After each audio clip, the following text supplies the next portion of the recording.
I know it's hard, but we're all having to say goodbye to our friends for the time being. Moving? Where to? The thing about being a soldier is that if your country needs you to go somewhere, you'll go. Think of it as an adventure, like in one of your books. Children, look. Our new home.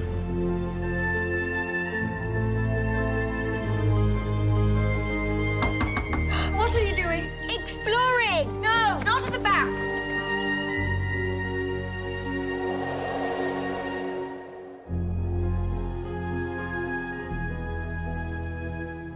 Hello.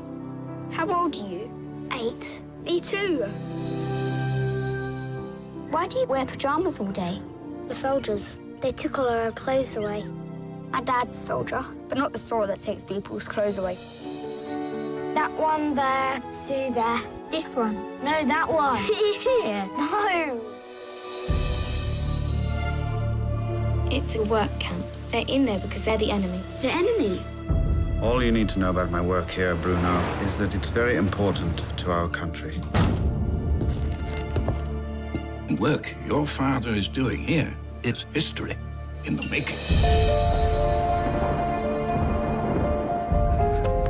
Is everything all right?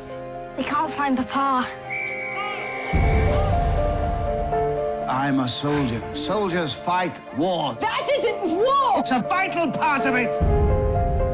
We're not supposed to be friends, you and me. We're meant to be enemies. Dad's a good man. Of course he is.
Do you know, Jane Eyre, where the wicked go after death?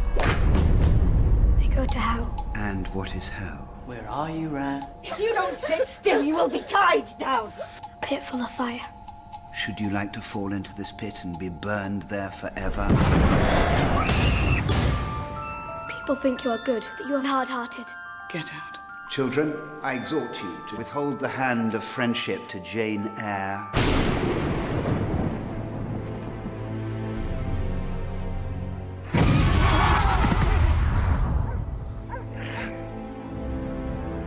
This is a grand old house, but it can feel a little dreary.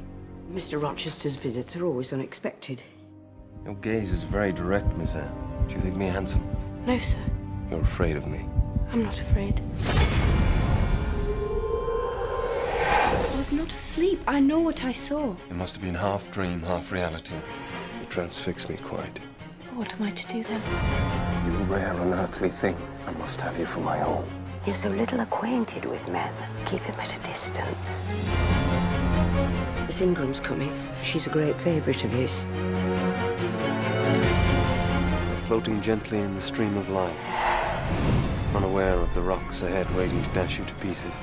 Do you think that because I am poor, obscure, plain and little, that I am soulless and heartless? Jane!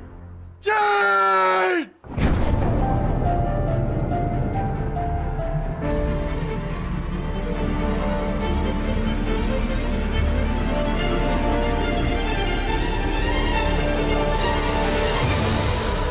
Everything seems unreal.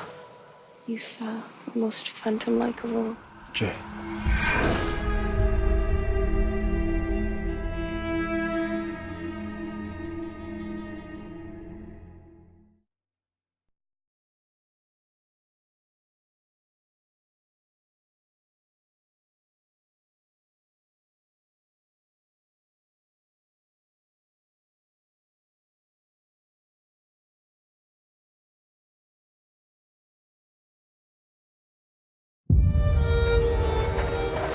My name is Liesl Memminger. I don't have a family, or even a place to call home. I never understood the meaning of the word hope, but I'm about to meet the people who would change all that. Come, meet your new parents. Your Majesty.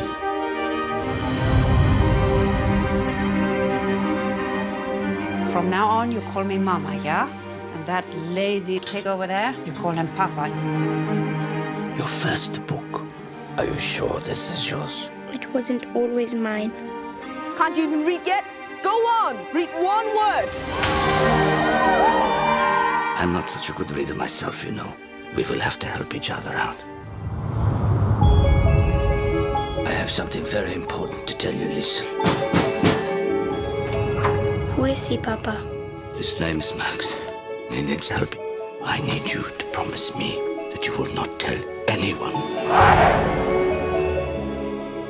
Is that your book? It wasn't always mine. Mama! They're coming. They're checking basements. If anyone saw him, they will take you away from me. And I cannot tell you what they will do to him. Words will inspire her. If your eyes could speak, what would they say? Courage will guide her. You're hiding someone, aren't you? Can we trust her? She's a child. She's our daughter. Hope will define her. I can't lose someone else. You've kept me alive. Don't ever forget that. You're stealing books? Why? When life robs you, sometimes you have to rob it back.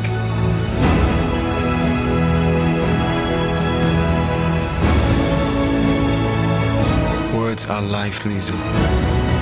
All those pages, they're for you to fill.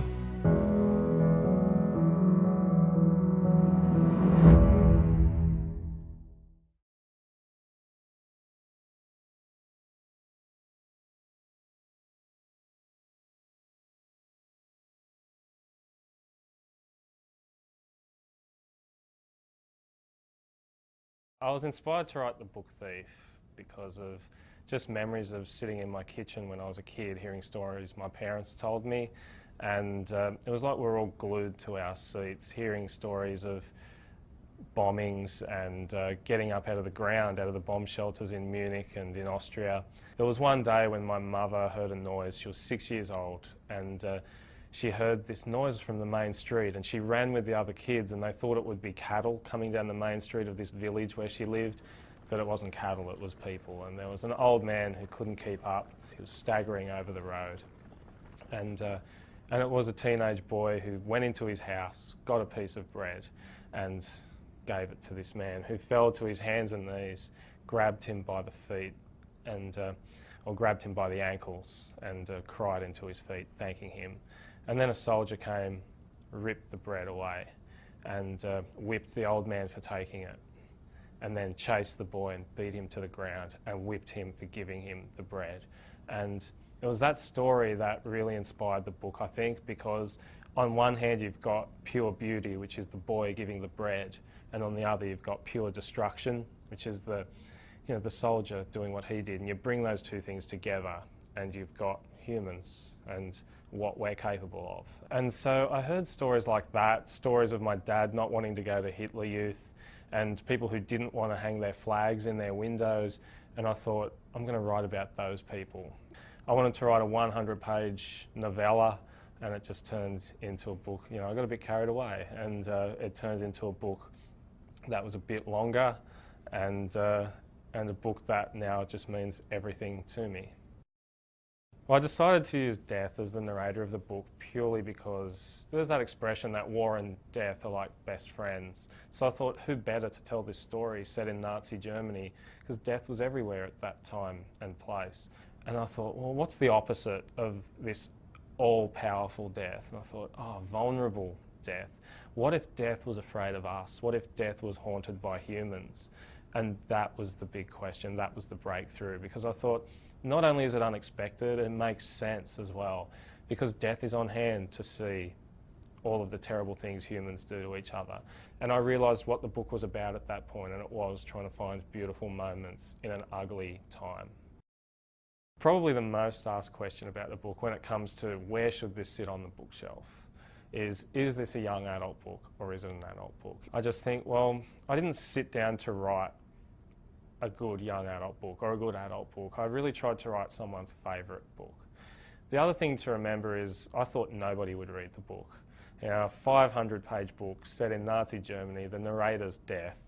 You know, you think, how do you recommend that to your friends? I thought, no one's going to read this. I thought, well, I might as well do this exactly how I want to do it and follow my own vision for the book and write in exactly the style I want. That's when it really took off. So I think half of writing a book is just forgetting that there's even a world that exists beyond the book. To be a writer, I think, has nothing to do with being published in a lot of ways. If a ray of light came out of the sky and said to me, all right, your next book will never see the light of day. It won't be published, you won't be paid a cent, nobody will ever read it. And the question is, would I still write the book? And the answer is definitely yes. And that's what makes me write my next book, knowing that that is true. For me, writing should be fun, and it should be like you can play with words. And I think that's what I like most about writing, is just playing with words and getting a sense that an author is enjoying writing and just having fun with it and playing a little as well.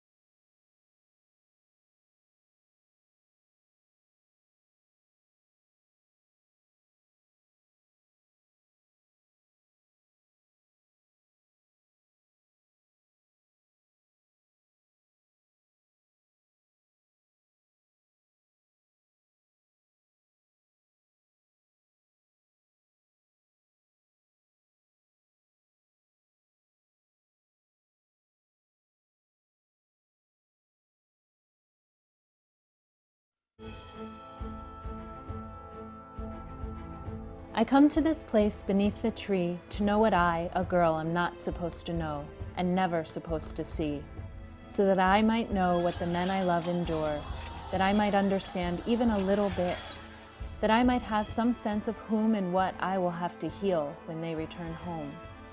I may not be allowed to fight on the battleground, but I share the battles with my men anyway. That was one of my favorite passages from my book, Song of the Sparrow.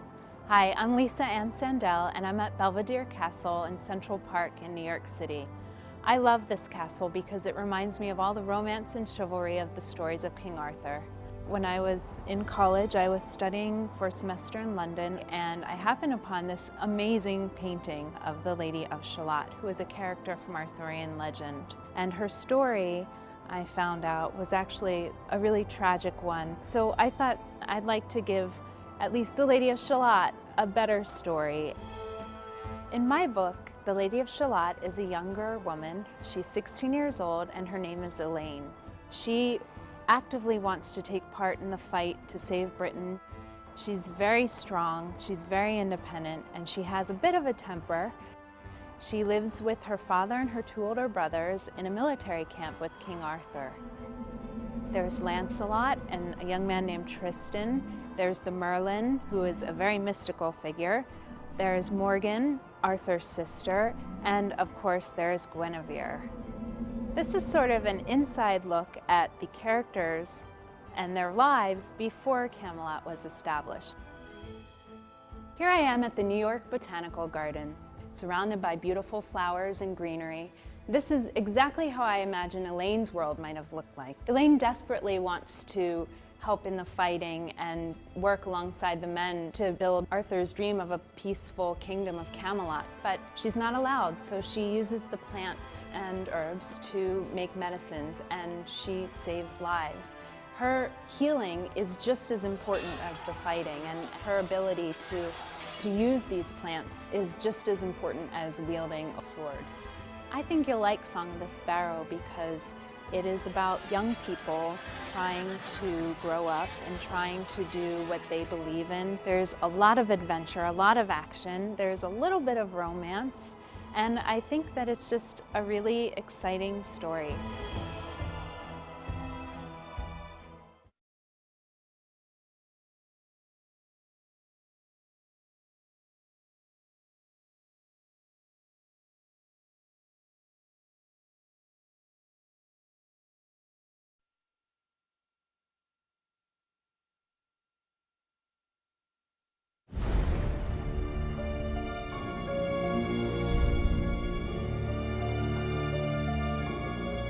Please, sir. I want some more. What? Oliver Twist has asked for more. For more! That boy will be hanged. You know you've got no father or mother, and that you were brought up by the parish. Yes, sir. You have come here to be educated and to be taught a useful trade. Take down the shutters. Clear the office. Say your prayers. Yes. Let the boy alone. Let him alone. Why, everybody's let him alone. His mother, father, and all his relations has let him alone. So we need someone who don't. My name is Jack Dawkins, better known as the Artful Dodger. Oliver Twist.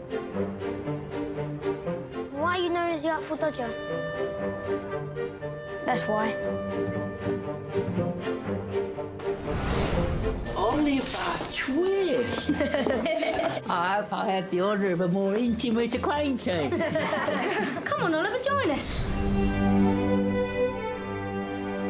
Put yourself under Fagin and you'll be able to retire and do the genteel. Police are engaged in searching for Fagin and William Sykes, a well-known dangerous villain. You know what this is? Fancy that.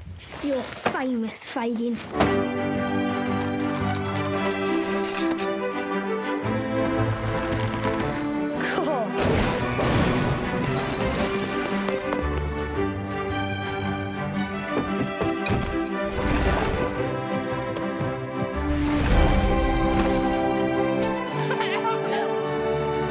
Thank you, sir, for your kindness. I'll always remember it.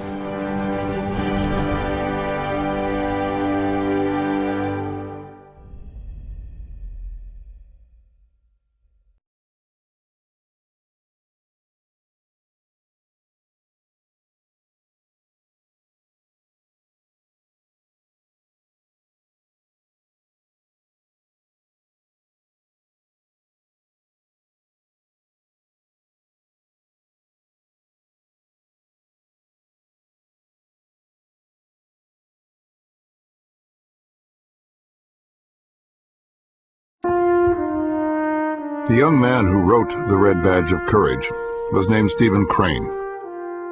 The book made him an international celebrity at 24. At 28, he was dead. Stephen Crane had written some extraordinary works of journalism, had published 2 of the most original novels in the English language, all by the time he would have been graduating from college. When he died, he was already a legend. His imprint would be on American writing ever after. Crane absolutely provided a turning point in American literature. He was like a sponge. He could reach up into the air and pull out of the air tendencies that were floating there. The result of this was he created a wholly new way of doing things. He's very much the first modern writer on war. No one had really given you that perspective before of the common soldier in all the chaos of battle. The reading public made much of how incredibly realistic The Red Badge of Courage was. In fact, Stephen Crane had never been anywhere near a war. Readers were astonished to learn that the author was not a grizzled veteran, but a struggling 23-year-old college dropout. The Red Badge of Courage was first serialized in newspapers in December of 1894. A few days after it began appearing, a critic wrote, "If you have not been reading The Red Badge of Courage by Stephen Crane, you have been missing one of the best war stories going."